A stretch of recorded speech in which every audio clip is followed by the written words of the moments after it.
Welcome to Unmasking with Male Educators. As the year comes to a close, we are looking back at some of our most downloaded episodes of the new season. 2 of the most listened to episodes, and 2 episodes that are very personal to me. In January, we'll be back with fresh conversations with more inspiring male educators from around the globe, and some exciting news about where we're headed for 2026. I wish you and your family and friends a happy holiday. And if you haven't already, please share this episode, subscribe, and leave us a 5-star review wherever you listen to this podcast. And as always, take out your notes and enjoy the show. In one in particular, out of a total of 50 different letters, Dear Me's, 10 of them were blank. Dear me, dear me. Now, they wrote Dear Me on the top because that was the step one. Step one, write Dear Me. But after that, nada. 2, 3, 4, 5, 6, 7, 8, 9, 10. So 12 out of 50 left it blank.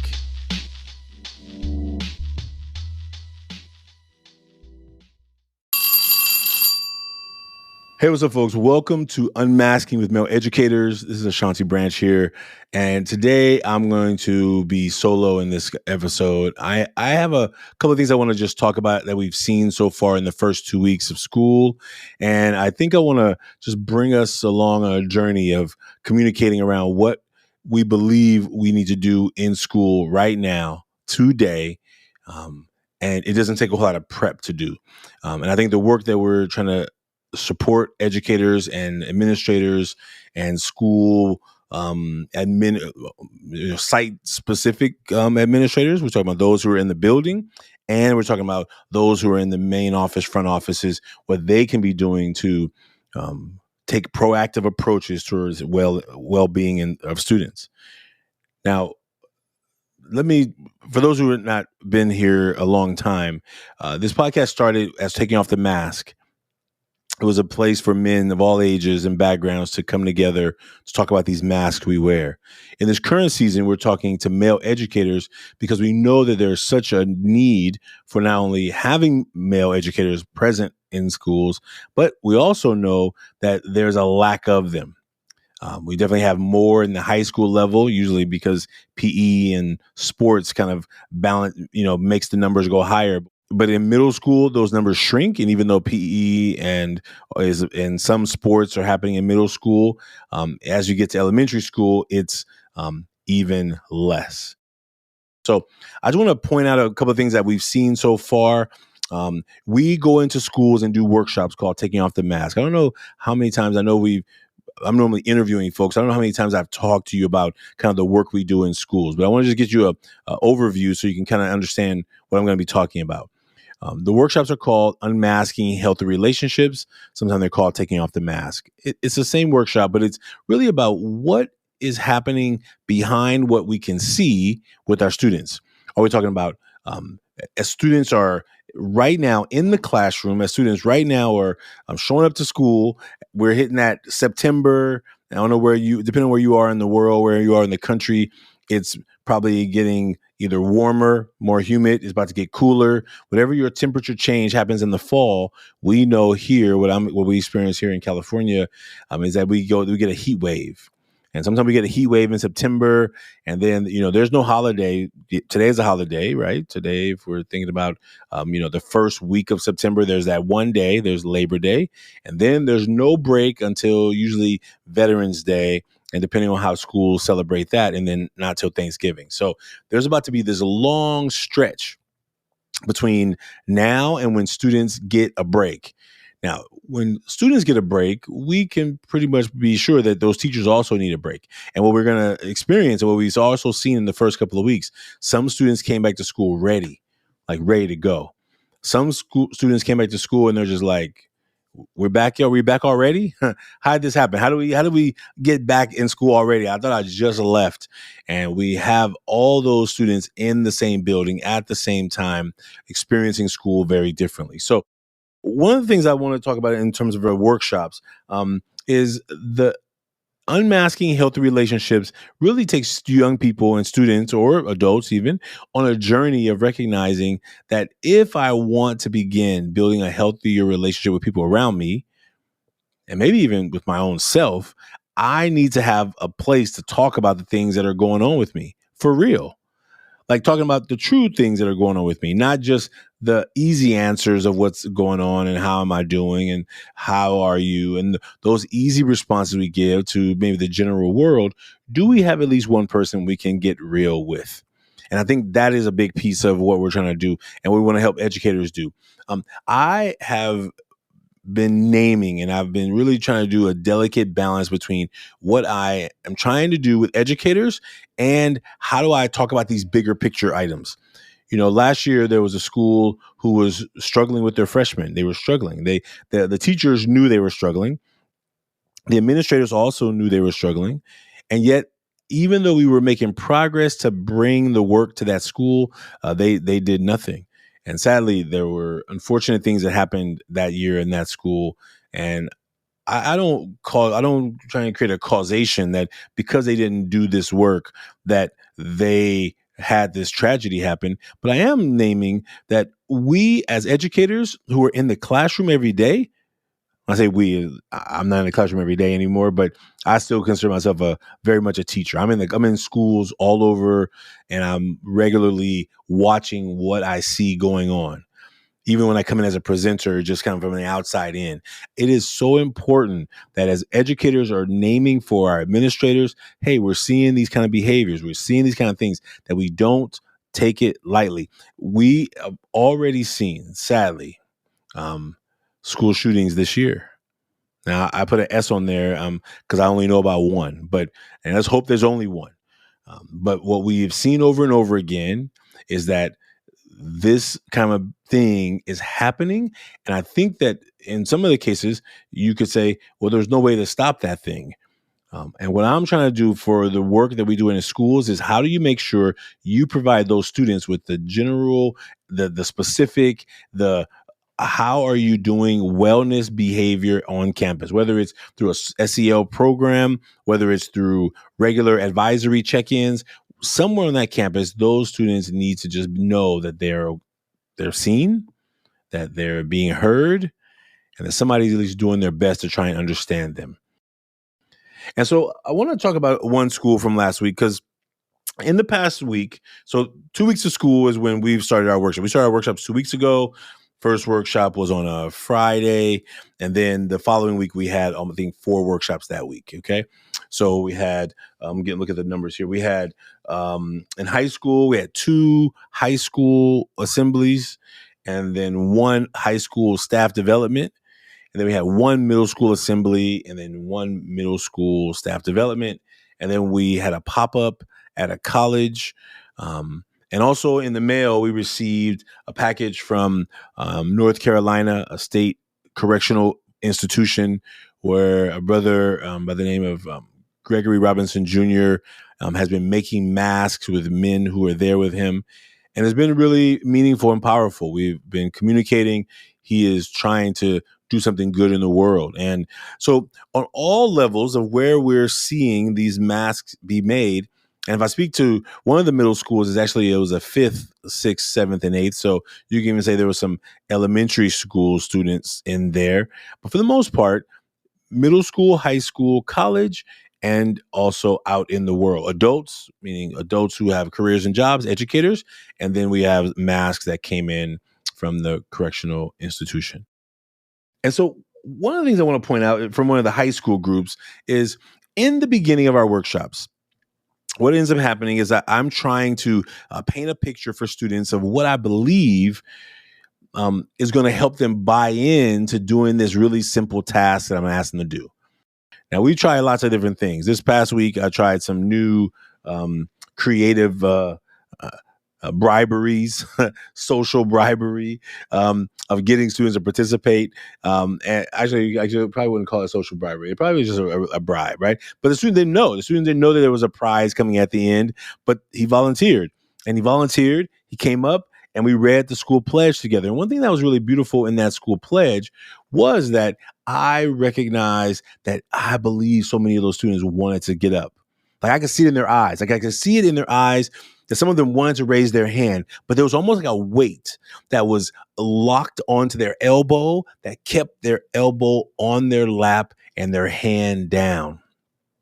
Like I could almost feel them, you're trying to like make sure you don't miss anybody. So you're looking around, you're scanning the room. As an educator, you're constantly scanning and you're like, I know somebody wants to do this. I believe somebody's going to say yes. Now I could have went flat. It could have not worked. I could have been like reading the thing myself, but I was hoping that somebody did find their hand to be able to pull past the resistance to then raise their hand. And when this young man did, we read the school pledge together, which is a beautiful pledge. I want you to hear it. And we're going to. All right, I'll go and you go. Okay, great. Today is a new day, a new beginning. Today is a new day, a new beginning. It has been given to me as a new gift. I can either use it or throw it away. It has been given to me as a new gift. I can either use it or throw it away. What I do today will affect me tomorrow. What I do today will affect me tomorrow. I cannot blame anyone but myself if I do not succeed. I cannot blame anyone but myself if I do not succeed. I promise to use this day to the fullest by giving my best, realizing it can never come back again.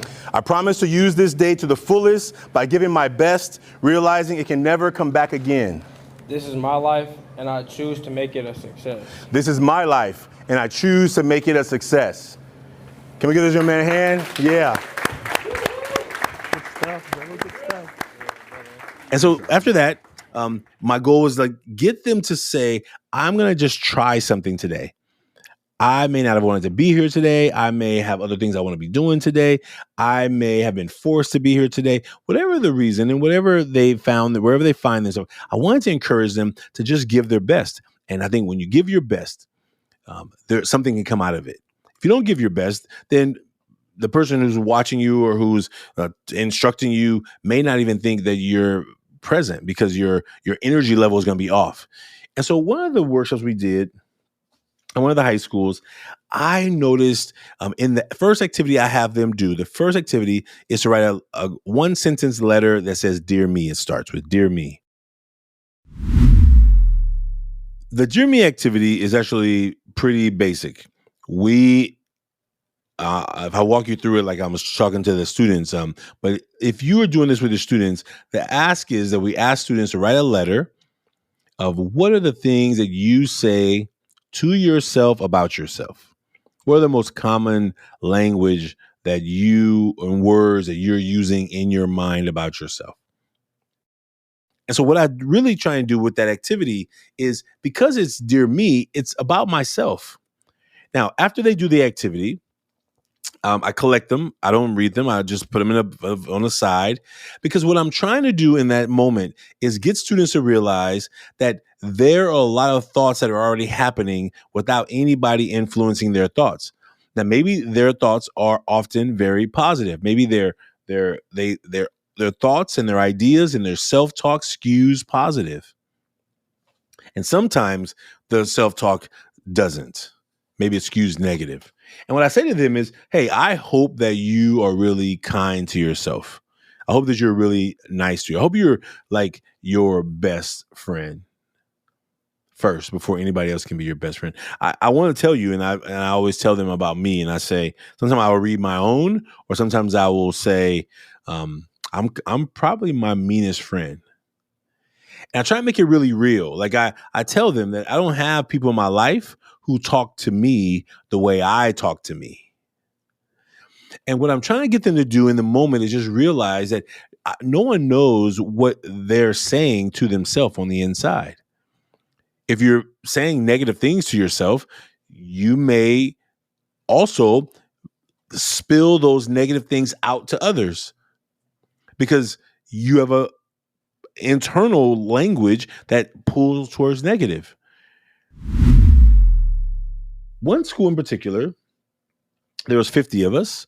We were in a circle. And so when I did the activity of Dear Me, then we just go around and collect them. You get about 1 minute and a half. Now, here's what I do know, because I'm really moving fast. When I say 1 minute, they have 1 minute to work on it. I give an instruction. Okay, 1 minute to get started. And then we stop and then we collect it. Now, I'm not giving them a lot of time. So for some of them, they may have gotten stuck because it was too rushed. Their minds needed time to warm up and to like be like, oh, he's asking me to do some work. Oh, I have to write words. Oh, I have to put these words in a sentence and I have to put them together. And even though I say I don't need sentences, I can do bullet points. I think sometimes there was a difficulty in how students like began to do the activity. So in one in particular, out of a total of 50 different letters, dear me's, 10 of them were blank. Dear me, dear me. Now they wrote dear me on the top because that was the step one. Step one, write dear me. But after that, nada. 2, 3, 4, 5, 6, 7, 8, 9, 10. 10 completely blank. All they say is dear me. And then another one says, okay. And the other one says, dear me, who me? So basically, out of total, now they wrote something, but definitely not connected to the instructions. So 12 out of 50 left it blank. It's about 25%. It's about a quarter of the folks in the space. Now, here's what I know about school. Now, if you just do your best, just do something. As a former teacher, I would tell students, don't leave it blank. If you don't understand it, try something. If you're going to get a zero, at least get a zero from somewhere where I can at least see where your gaps are. I can at least say, oh, okay, you're thinking this. Or if you have no idea how to do the problem, write me a sentence. Like, what do you know? Now, I was doing this when I was a math teacher. Now that I work on the outside of schools to do this, I recognize that I need to be reminding students the same thing. How do we begin helping young people begin to take action on things even when they're difficult? So I'm naming this for educators out here who are working with students, and you're wondering, how do I get them to do the stuff? Do you not do it when do I not do it because I don't get it? Do I not do it because I have decided I don't care? What are the reasons? And if we can get clear on the reasons to help them help us understand, we can serve them better. That's what I've seen. That's what I believe. And listen, sometimes I think when students are saying, I don't know what to do, a couple of things could be going on. One, they could not really know what to do. Two, they could know what to do, but it's easier than say, I don't really want to do it. So I just ask you again to just pass time and waste time. It could be three. It could be they are afraid to be pointed out. They're afraid to they don't know what to do, or they don't know what to write, or they feel like leaving it blank is not okay. So the best thing to do is in the moment, now he's caught me that everyone else is writing, I'm not writing. I got to say, oh, I don't get it. But when I'm a teacher, I may be irritated. I may be like, what do you mean you don't know what to do? We just gave the instructions 10 minutes ago. Why didn't you ask for help? Now, I've done that. I've been that teacher where I was like getting on your case, and now you're mad at me because I'm getting on your case, and now you don't want to do anything, and now we're having a little battle and so I just learned, and I just learned through a lot of error. Like I've made this mistake many times as an educator. I've like been like, what do you mean you don't know what to do? I gave you the instructions 5 minutes ago. Like, you should have already started. Why didn't ask somebody around you? And now the students are like, man, I don't care, blah, blah, blah. And now we got to fight, right? Because if that student needs to keep a safe face, then that student can't let Mr. Branch be fussing at them. So therefore, they have to be right, and they have to be the victim. And then now we're having a conversation about something totally different. And now I'm distracted from dealing with what I need to deal with by teaching the class some algebra. And now I'm having a situation with a student who I may need to have leave out my classroom or go get some fresh air. And so I think what I see oftentimes is helping educators recognize, what do you see in your students? What do you notice? What's going on? What does that I don't know mean? Same thing when you ask somebody how they're doing, they say, I'm fine. You can take it as an easy answer. Okay, you're fine. Good. Keep it moving. I think it's like helping them recognize that they are not invisible. And I forgot what workshop I did that recently. And I told the students, I said, you are not invisible to me. So when you don't raise your hand, when you don't volunteer, when you don't participate, when you don't do the task, and you may think that I'm looking over you or through you, that I can't see you. If you've ever been not seen before, then you get it. And I have to be careful because I can get frustrated at this kind of like apathy, kind of like, well, I don't know what to do, so I'm gonna do nothing. And I'm like, that's not how we work here. So I need you. So I hold them to that account, and then I do it as gently and forcefully as possible. That's what Donald Friend talked about, right? So it's about a forceful, warm demander, right? So if I'm going to be a warm demander, I can't let you sit in front of me and do nothing. I have to say something, and I'm doing it out of a place of caring because I want you to get the most out of this experience. And so that's the way we try and do it. So when we get to the second activity where they actually make the mask, a 3-step process. It's one picture and 6 words. It's anonymous. The mask is a 3-step process of self-reflection. Here are the things that I let the world see about me. Here are the things that I don't let people see. The front of the mask are the things that I want people to see. I tell them I like for them to know about me. And the other stuff is stuff I don't really talk about as much. Now, we have often had masks where people at the end are blank. Now, this is in the old days. This is when we were doing pieces of paper balled up front and back. And what I would do is I would realize that the reason I became to add this to my narrative when I do a presentation is because what will happen is, let's say I have volunteers come up, they open up a piece of paper, and they're like, this one is blank. And they're just kind of like waving it around in the air, like frustrated. I was like, wait, don't be frustrated. Why are you upset? Well, this one, because they came up to volunteer, they weren't able to do anything. They couldn't read their paper because there was nothing on it.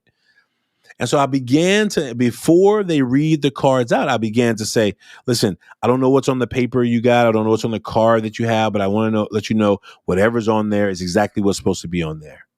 So if it's blank, it's supposed to be blank. If you can't read the writing, you're not supposed to be able to read the writing. If you can't understand what it says, you're not supposed to understand what it says. Whatever happens in this moment, it was supposed to happen. And all we know is that even anonymously is really sometimes hard for people to share what's going on with them. So trust that they did their best. And their best was like, I don't know if I can trust anybody in here, even knowing this is anonymous. I don't know if somebody's going to try and figure out. I don't know what he's going to make me do next. I don't want to put anything on this card that may come back and haunt me. So I've just chosen to leave it blank. And I let them know that I get it. Here's what happened a couple of times. I'm kind of mingling the room. There's 50 of us, about, plus a couple of adults and some other folks from the district that were in there watching. And so I would go around while they're making their mask, and I don't want to hover because it's anonymous, and I don't want them to think that I'm looking at what they're writing. So I kind of stay in the middle and kind of just pivot. And if I see somebody who's like not writing, I'll walk over and I'm say, hey, are you finished? And they'll be like, oh no, what am I supposed to do? And I have to be careful because Ashanti is sometimes sarcastic. Ashanti, I'm talking in third person. I am sometimes sarcastic. And I'm not sarcastic to make fun of you. I'm sarcastic because I'm just like, are you telling me a joke right here? Are you making jokes? What do you mean you don't know what to do? We started 5 minutes ago. Like, why didn't you raise your hand? Now, I'm also not trying to chastise them and get on their case. I'm not trying to make them madder. I'm really trying to be like, hey, listen, next time, if you get stuck, hey, don't let the person who's helping you just stand walking around. Call them over. You don't know my name? Just say, hey, you, until you can get my attention, or excuse me, somebody. Like, I want you not to like sit and wait till somebody notices, because what if somebody never notices? 30 seconds later, as I'm walking around the room, I see another blank one. I'm like, hey, what's up, boy? What's happening? Oh, what am I supposed to do? If I didn't come to that student and see that student was stuck, that card would have been left blank. And that's 5 students that I circled around, and I wish I could have got around to more. If students are afraid, scared, shy of raising their hand, of looking like they don't know something, you may avoid it.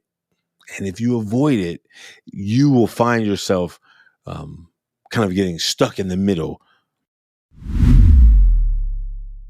There's a lot been happening in since 2017 when we started this movement. So you can imagine that there's so many things that students are experiencing, but I don't know that they're less. Well, here's what I know by less trusting. I mean, you can definitely say whenever Forward Club first started, there was no social media whenever Forward Club first started. So there wasn't like this idea that I have to be always on guard for anyone knowing about who I really am, because all that could just ruin my life is they post it out there in the world. If anybody found out about anything is happening right here in front of you now, I think students are like they're always on guard, right? Like they're always on guard, like because now their social world is not just right there where they are. Their social world is as far as their reach of their devices. I don't know if it was a student. I don't remember where I heard it, but it was like, I didn't know what you were going to ask me to do with this, so I just left it blank. I didn't know what you were going to make me do with the paper, so I was like, I'm not putting it on this. Even though you said it was anonymous, maybe you were going to trick us and then do something different. Like, I just couldn't risk it. And I've recognized that I try and tell students, listen, you're not going to share your own card.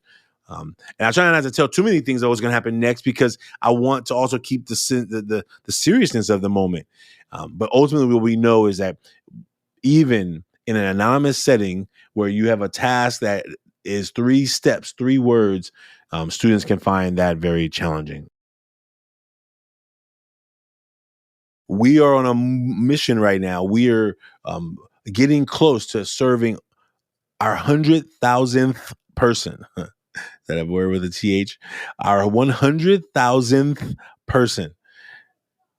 And it's really exciting. And I'm very excited because I think that what we started in a classroom at Fremont High School in Oakland, California, has grown to a global movement, and we can't do it alone. We need you to be a part of this journey with us. So if you're an educator and you are planning to do the masks with your student this year, go to our website, how to get involved, Million Mask Movement. It'll be a form to fill out right there. We can get you materials so you can get going. If you're trying to get involved and become a partner for the Young Men's Conference, I encourage you to make sure you go and get connected with the school community. Watch the last video we had. We had 2 calls so far that are about helping educators do the work in their classroom, and know that we're going to support you along the way. We have 2 months to go. Today is, if I give you a date, like today is September 1st. So what's going to happen in 2 months, 2 months and 7 days, we will have our second Young Men's Conference, and there'll be masks being made around the world. And I'm hoping there's going to be you. I'm hoping you are going to get together with a young man in your community, your nephew, a cousin, your son and his friends, and invite them to come together for some food, some fun, and some brotherhood, and a conversation about masks. Thank you so much. We'll see you real soon. We hope to see you at the Young Men's Conference on November 8th, 2025. And know that we are making a move to hit this goal of 100,000 people served from this organization right here, started in the Bay Area, California. So stay tuned, get involved, make a mask. You can make your mask at millionmask.org. Thank you so much. Take good care. Be well. Bye now.